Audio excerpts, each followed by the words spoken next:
My friend, Dr. Jeffrey O'Hare, had not been the same since we began our excavation of the Great Pyramid of Giza.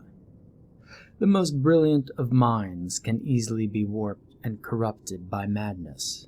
My friend Jeffrey was no longer a man that I knew. It started small, beginning when he noticed strange hieroglyphics within the pyramids.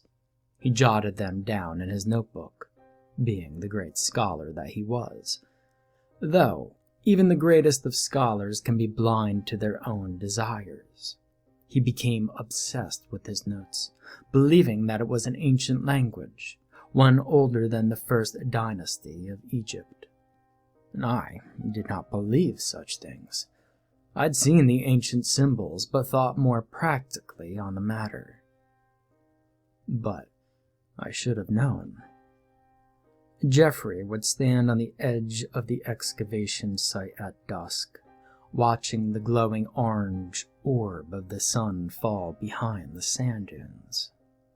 And sometimes he would call out to me, shouting for me to come and see something. And every time I arrived, there'd be nothing there but what appeared to be an endless expanse of sand. I saw nothing of what he spoke, yet he swore he saw it. His obsession. The fourth pyramid. He began rambling on about such nonsense for about a month, and it all began when he thought that he had deciphered the ancient hieroglyphics. And I didn't believe him. I thought that his desire to be remembered throughout history, to be the one studied, set his academic brain off kilter. And yet, it consumed him. It's all he spoke of. He stopped bathing. He stopped eating. He became a shell of the man that I once knew, only spewing the mad ramblings of folklore and misunderstandings.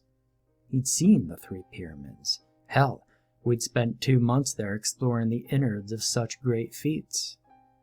He was persistent, though.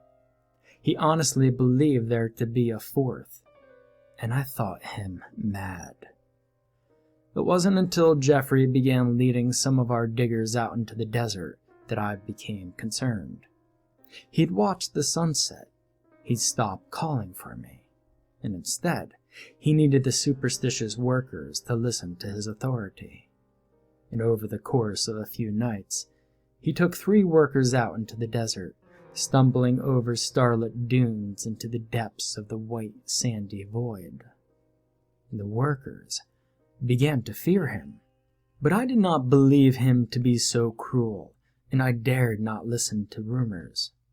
That said, I waited one evening, watching as he led the 3rd worker out into the shadowy, swept desert.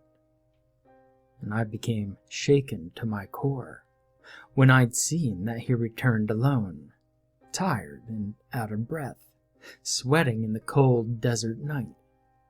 He stumbled back into camp and fell asleep, muttering of the great black pyramid. And I had no choice. I feared the worst of Jeffrey. I did not know what he did to those men, but I did not know him anymore. He was nothing to me. My childhood friend, my colleague, my partner, was nothing but a lunatic that I became trapped with. And I ordered the workers to keep a close eye on him and to never let him out of his tent. They did as I asked. They watched him like hawks to a rabbit. They refused to let him leave, no matter how hard he begged them. I should have kept him contained. I knew better. But it wasn't until I saw it too that my strength buckled, and doubt supplanted its throne. I stood alone at dusk, staring out across the endless expanse of sand. The orange sun turned a hellish red, glowing with such vibrancy. It appeared larger than normal too, and the raising waves of heat from the sand stretched out towards it, causing it to bend and contort as if it were being asphyxiated by the coming night. And that is when I saw it. and at first I thought it to be a mirage or a vision of exhaustion. No, I could tell it to be a reality. Just beyond the ancient dunes stood a massive structure, one made from black granite and obsidian. The red haze of the sun danced across its four sides. Its tip glistened as if it were a clear diamond. And I stared at a mighty sight. I stared at the fourth pyramid of Giza. It was in a moment of rash realization that I acted without thinking. As soon as the sun dissolved behind the rising dunes, did the structure vanish from sight completely. I raced across the campsite. I needed more validation, something that a scholar should never believe. And I felt a sense of relief, for O'Hare could not be crazy. He knew something existed out there in the lost sands of time. He knew it. But I was too blind to see. I ordered the guards to release him from his tent, and they did so. When Jeffrey emerged from his makeshift prison, he looked about the many blank faces that stared at him. He began screaming and kicking dirt, and he shouted, "Which of you saw it? Which of you must I take?" And I stood before him, out of breath and tired. Sweat leaked from every pore of my body, but I was so excited that I smiled upon my old friend and said, "I did, Jeffrey. It was me who saw the fourth." And O'Hare's eyes grew wide. They watered a moment, and I believe that he found safety in my vision of clarity. He stood, stumbling to his feet. He pressed his hand on my shoulder, face saddened at first, but a smile slowly lifted his cheeks, and he chuckled to himself for a moment. I foolishly believed it to be out of relief, not cold malice. Jeffrey led me into the desert alone. He stayed ahead of me, and I liked that. I did not believe his claims, but he still felt mad to me, and I did not know what he did to the other men whom he led into such a perilous place. I feared that he killed them, abandoned them, but a foolish part of me believed he took them to the pyramid to begin excavating. And how stupid of a thought that was. I feared that Jeffrey's own historical ambitions hindered him, yet they hindered myself. I feared him, but yet I still followed him blindly into the shadows of the night. We trekked over many dunes. The desert is cold at night, cold enough to freeze the very marrow of bones. I shivered consistently, trying to stay warm as I followed Jeffrey over another massive dune.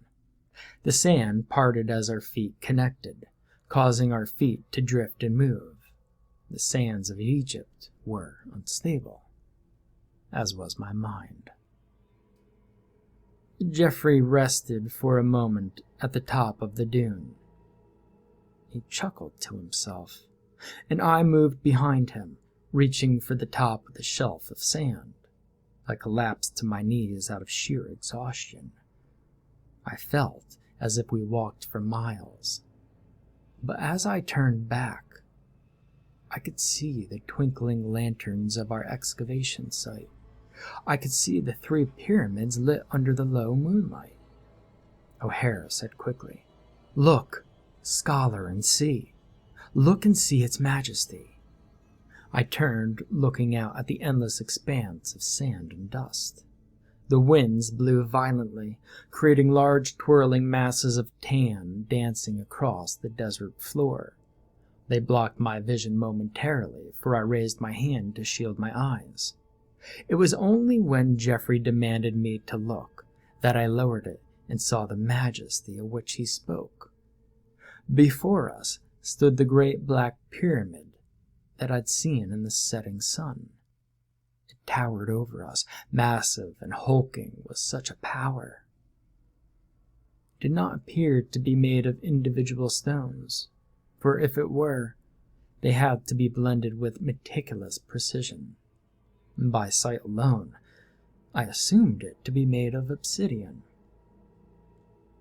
The moon shimmered across its lofty sides, and I could see lines of black granite extended from its base to the top of the pyramid. Atop it, a massive white diamond sat, glowing with the color of starlight. Yet no stars glowed around the structure, and I feared, for whatever reason, that the pinnacle of the structure devoured their light. It radiated across the desert, becoming a lone beacon in the night. And I could not break my gaze from such a structure, and it could not break its from mine, for the diamond stared back, as if it were the eye of the Aether itself. It was only when Geoffrey placed his hand on my shoulder that my amazement broke, and my gaze shifted back towards the camp. The lanterns were exhausted, and the tents vacated. Nothing sat on the distant horizon but the wonders of the other 3 pyramids, unchanged and ancient with time. As I stared at the ancient structures, the only pieces that remained of my world, did I ask, "Is this where you've taken the workers, my friend? What have you done with them?" "I will show thee," Geoffrey muttered, moving closer, "for the wonders of the 4th are greater within." As I looked upon the 4th pyramid again, I could tell that it sat untouched by the sands of time. Not a piece of it withered or waned over the eons. A grand entrance stood at its base, and the glowing color of hellfire flowed from it. And dread itself flooded from the open mouth of the structure, and I knew then, in that moment, that I had made an error. I knew that the workers did not dig, and that Geoffrey brought them to such a place for other reasons. I wanted to weep, but as I stared at the glowing diamond eye in the hellish maw of the structure, wonder took control. It is something that I cannot explain, for as a scholar I dreamt of such a sight in all my life, no matter how dreaded it was. As Geoffrey moved towards the bottom of the dune, I did not hesitate to continue following. At the entrance of the great structure, 2 statues loomed over us. They too were made of black granite. Their eyes, one diamond and one obsidian, stared down at me as I approached. One was the likeness of the great god Osiris, the other, larger and with arms in a sweeping motion towards the doorway to the ancient temple, was Isis. Geoffrey moved ahead of me, moving towards the great entryway. It was then that I could see the work of such a great open doorway. The hellfire glowed with such a vibrant light that O'Hare became nothing but a silhouette before me. And yet, as I stared in such awe and amazement, I could see that the doorway was the maw of a great statue. One of Ammit. Her mouth, that of a crocodile, sat agape and was the doorway itself. Her eyes were pure diamonds and glistened under the light of the non-existent stars. The mane of a great lion was meticulously carved around the maw, flowing outward and resembling roaring flames. 2 feet, those of a hippopotamus, sat beneath the arched door, resting atop the sand that dared not bury such a sight. My friend and guide disappeared upon entry. The glowing light of the pyramid's innards beckoned me, and I felt helpless in its gaze. I stumbled forward, lost to wonder and awe, and my feet could not lift from the sand, and I merely dragged them behind me. It was as if I were pulled into the infernal maw, unable to let go and run from such a grasp. I became blinded by the orange light, blinded by the dancing red that came with it. My mind vacated my body, and I felt as if I, too, were a shell, a husk of my former self. And then, as I passed through the doorway, the light vanished in an instant, and I stood alone in the dark. I felt around, trying to find my bearings in such a dark, horrid place. My rationality returned to me. The wonder of the fort and the amazement of the doorway had faded from my mind quickly, and looking back, only do I realize that it was the shadows of the thin corridor in which I stood that brought my mind back to me. Only the darkness delivered common sense. I screamed out for Jeffrey several times.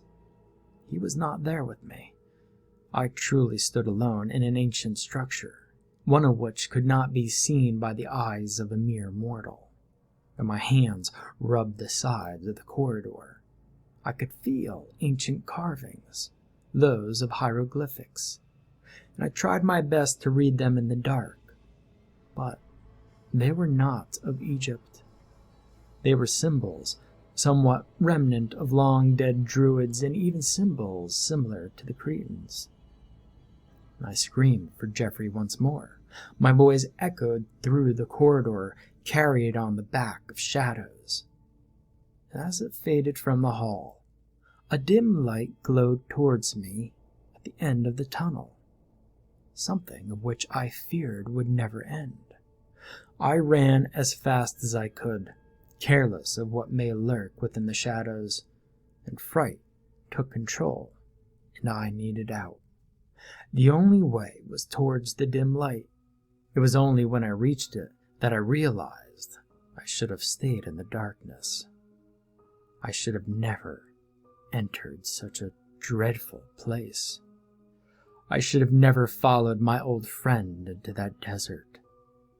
It was too late for all of that, though. For when I exited the hall, I stood within the heart of the ancient temple. Hollow, the fourth was. A grand room was all that sat within the structure. It extended upwards, up towards the diamond eye of the pyramid. I could not see it, though, only assume, for the black shadows hung overhead, blinding any vision a few meters up. Where I stood was raised, but 5 steps led down a small granite lip, leading towards the great floor of the pyramid. Not a lantern was lit, yet the room itself glowed with the light of many flames. The shadows danced across the great floor, mimicking sand in the wild winds. And in the center of the room knelt Jeffrey. He kowtowed before a great statue. It loomed overhead, and it appeared to be that of an ancient pharaoh. Its likeness I could not tell, for I had not seen such a face in my life. Thin it was, gaunt, as if it were a skull atop a well-fed body. I expected to see diamond and obsidian eyes, however, there were none. The face was expressionless, eyeless, and only odd hieroglyphics sat atop where the sockets should have been. Before the statue was a table, covered in old parchment, marked with a dead language. Behind it, a great archway stood with nothing beyond. Jeffrey spoke in tongues, his body raising and lowering as if it were a wave in the Mediterranean. His chanting continued, and I feared him, truly. I feared that the temple of whatever lurked beyond the archway corrupted his mind, turning him into nothing but a zealot. I stepped down onto the floor with only the rhythmic chants of Jeffrey filling the air, and it was then, as I moved across the great floor towards my lost friend, that a voice echoed from above. It sounded as ancient as the structure itself, as withered as the Sphinx. It spoke in a language that I'd never heard before, but yet I understood it. Who comes to meet? The chanting of O'Hare stopped quickly. My friend hunched over, bowing to the statue in the great archway.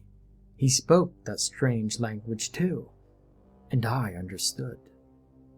I don't know how, but I understood. And he said, "Another. I've brought 4, that is." Great servant, called the voice from above. Do you think 4 is enough? "Show thyself to me," Geoffrey said, keeping his face to the granite floor. "Show thyself, so he too can see thy majesty." Doubt it, does he? Doubt the first of the pharaohs? Doubt the first of the summoners? "For he must see," Geoffrey replied. So be it. A great cacophony of noise flooded down onto me. It was nothing but sound, but with it came weight that brought me to my knees. The darkness above split, dividing, opening with such a swirling terror that I feared my heart to stop out of sheer fright. The great glowing diamond atop the pyramid radiated with the light of the moon so brightly that I felt I would be blinded. I tried to look away from the darkness above, but I could not. I could see through the grand whirlpool. I could see the faces of lost souls, withered more than time itself, and I could see the fields of Elysium, empty and bare. I could see. The noise stopped, and I fell forward onto the floor, drained of all will to fight or flee. I laid still for a moment, trying to gather my strength, and I could hear the chanting continue, and it drew my attention. I gazed across the warm granite floor, seeing that the great statue had vanished. The archway no longer sat empty, for in it radiated a great darkness. In front of it, where the statue once stood, a figure rose with its hands outstretched. An odor radiated from it with dread clasped to the necrotic scent. The figure was that of a man, thin to the bone, its skin dark and withered, shriveled and flaked around the bones and joints of the moving corpse. Its hands were decayed, and in one the figure held a great black book. The face was death itself.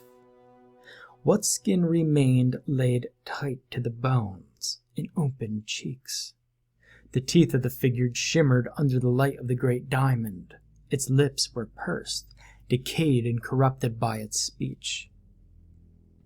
The figure possessed no eyes, only a flap of skin stretched over the sockets as if it were a blindfold of sorts. On it, where the eyes should have been, those symbols that I'd seen on the statue glowed with a haunting purple aura. Atop the figure's head sat a great and elegant headdress of lavender and shadow. The golden trim of the head crown was tarnished, becoming the color of faded, dying posies. And the voice of the dead pharaoh cracked and hissed, strained to speak. It was raspy, dead, that of the calls of the shadows above. Who dare you bring to my great temple, sir? "One who has seen thy temple under the blood-red sunset," Geoffrey exclaimed, keeping his head to the ground. He looked up slowly, fearful of what he might see. And upon the sight of the great dead pharaoh, Geoffrey screamed in horror, but slowly lowered his head back into the granite. Why dost thou exclaim upon my sight, servant? Why dost thou fear thy ruler? Geoffrey stammered. Fear overtook him, and his voice sounded as if he wept. "So mighty majestic thou art." The figure raised its arms up into the air, waving them around slightly, and as it did so, the great shadows above swayed as reeds. The pharaoh moved away from the swirling darkness in the archway, moving towards my old friend. It spoke that dreaded tongue, that dead language, saying, "A doubter you brought." I laid motionless. Those glowing symbols of eyes that the figure possessed stared up into the abyss, but I felt them gazing at me. I could feel the warmth of the hellfire, the coldness of death as the being glared at me through the visions of the outer dark. "The first of the summoners I am, the greatest of the pharaohs, who in my likeness they built such great wonders." I lowered my head towards the floor again, trying not to look at the figure. I feared that the sight alone would drive me mad, and I thought of running, but became nervous that I would not get far, for great powers were at work in the fourth. Great powers indeed. I did not understand them, and test them I would not. "Look upon me, doubter. Look upon my face, for thou hast seen my great eye, and it has seen you." I did as the old one asked, looking back towards the figure. It loomed over Jeffrey, loomed over me, with its arms outstretched, still swaying the darkness above. "Speak, vile doubter," the pharaoh exclaimed. Its mouth did not move as its corrupted language vacated its body. "I see, your majesty," I screamed, so petrified by the sight of the Great One. "Am I so majestic? Am I so beautiful as my servant described? I am the great priest of the others. I am the one who speaks with the devourer of stars. I'm the bender of realms. I'm the granter of lingua mortis. I am Neferkaur." Jeffrey spoke, still shaken. "Oh, Great One, you asked for a doubter, and 4 I've delivered. Will thou not keep thy word?" And the great pharaoh rose up from the floor. The stands of darkness elevated him, working as if they were a solid mass, and he spoke quickly, hateful. "Dost thou ask a favor from the great priest?" Thou promised to release thee," Jeffrey stammered, and as he did so, great serpents of shadow writhed across the floor, over me and towards my friend. They wrapped around him tightly, forcing him upwards, and he screamed in pain and fear. For his question offended the long-dead priest. He hollered out, forgive me for asking." "A promise I gave, and release you I will. 3 doubters you're given, and a 4th to replace." The swirling darkness within the archway formed together, becoming stagnant for a moment, only to split again at the center. A great city laid beyond, and a host of dead there were. Around many great spires they wept, floating among a wild wind upwards into a never-ending abyss. The spires were that of ivory, faded and yellowed, and obsidian structures there were too, and many strange black pyramids in the distance. Above the long-dead city, a great eye lurked, belonging to a hulking mass of shadows and aether. White it was, with no pupil, but an iris that radiated a cold hue. It looked upon us through the archway, and I gazed into it, lost within the pale. The great priest spoke again. "Beyond I will take you, great servant, to the lost city and the other that lurks above." Jeffrey screamed and cried, hollering for me to help him. I dared not move, for the great white eye glared into me, devouring my soul, and in its gaze, I lost myself. It was only when the dead priest said, "Doubter, no more you are, thine servant you will be. 3 I need, and 4 will be released. I screamed, for I knew that my friend, a brilliant mind but a wretched soul, had damned me as he did himself. I hollered with all my might, hollered with such self-pity. "Release me, I beg you, Great One." Nay, thou art my servant, for thou hast doubted my majesty. The only release is that of 3. Dare not test me, for if thou doubts again, say thy name and remember my majesty. The great pharaoh moved towards the archway. The shadow serpents followed him, Geoffrey still within their clutches. They moved towards the archway, and the great cacophony roared down on me again, and I wept. I felt my heart burst. I felt the world around me collapsing. I felt alone. Yet my gaze did not break from the great white eye that lurked beyond the archway. It was only when the shadows of the room grew taller, wider, and consuming did I truly sit alone in the shadows. I awoke in my tent, screaming and hollering. I sweated profusely and scrambled to my feet. A terrible, great nightmare it was. I opened my canteen, splashing my face with warm water and downing quite a bit of it. And relief overtook me for a moment, but it was only when my workers entered that fear reared back. They asked me what I'd done with Geoffrey. They asked me what I'd done with Geoffrey.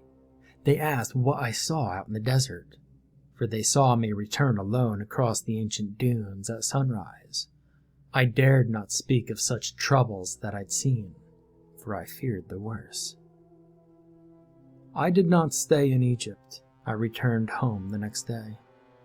Many nights, though, as I watched the sunset, I can still see the 4th pyramid out in the horizon. I could see its glistening black panels. A duty was thrusted upon me, but I've not the heart to complete it. I dare not doubt what it is that I saw, but I doubt myself to carry out such a task. The great priest demands 3, but a 4th would be my replacement. A 4th would be my end. It is out of sheer fear that I do not return to Giza. It is out of fear that I dare not speak of what it is that I saw. Mad, people will call me, for I know firsthand. I doubted Geoffrey. I doubted my sight. I abandoned rationality to better myself, but what I discovered is worse than reality. Beyond the great archway they called to me in my sleep. The great priest speaks to me in dreams, demanding that I finish my assignment. I cannot, but I dare not doubt, and often dare I say his name, Neferkor.